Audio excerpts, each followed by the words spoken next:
కేంద్ర ఎన్నికల సంఘం మరో సంచలన నిర్ణయం తీసుకుంది. ఏపీలో ఎన్నికలు సజావుగా నిర్వహించేందుకు మరో కీలక అధికారిపై బదిలీ వేటు వేసింది. ఈసారి ఏకంగా ఏపీ ప్రభుత్వ ప్రధాన కార్యదర్శి అనిల్ చంద్ర పునేటాపై బదిలీ వేటు వేసింది ఈసీ ఆదేశాలను అమలు చేయడంలో ఈయన విఫలమయ్యారన్న కారణంతోనే కేంద్ర ఎన్నికల సంఘం ఈ నిర్ణయం తీసుకుంది. కొద్ది రోజుల క్రితం ఇంటెలిజెన్స్ చీఫ్గా ఉన్న ఏబి వెంకటేశ్వరరావును ఈసీ బదిలీ చేసింది.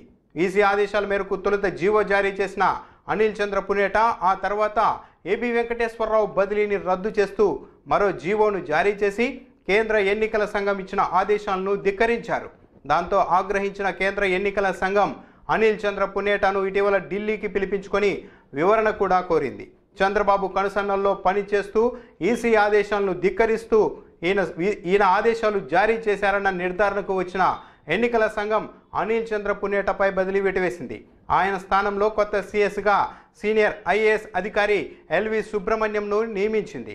ఎల్వి సుబ్రహ్మణ్యంను గతంలో జగన్ ఆస్తుల కేసులో ఇరికించే ప్రయత్నం కూడా జరిగింది. కానీ ఆయన కోర్టులో నిర్దోషిగా బయటకు వచ్చారు. ఇప్పుడు ఆయన్నే కొత్త సీఎస్గా నియమించడం చర్చనీయాంశమైంది. గతంలోనే ఎల్వి సుబ్రహ్మణ్యం సీఎస్ కావాల్సి ఉంది. కానీ చంద్రబాబు నాయుడు మాత్రం ఆయనకు అవకాశం ఇవ్వలేదు. ఇప్పుడు కేంద్ర ఎన్నికల సంఘం ఎల్వి సుబ్రహ్మణ్యంను చీఫ్ సెక్రటరీగా నియమించడం చంద్రబాబు ప్రభుత్వానికి ఎదురు దెబ్బగానే భావిస్తున్నారు.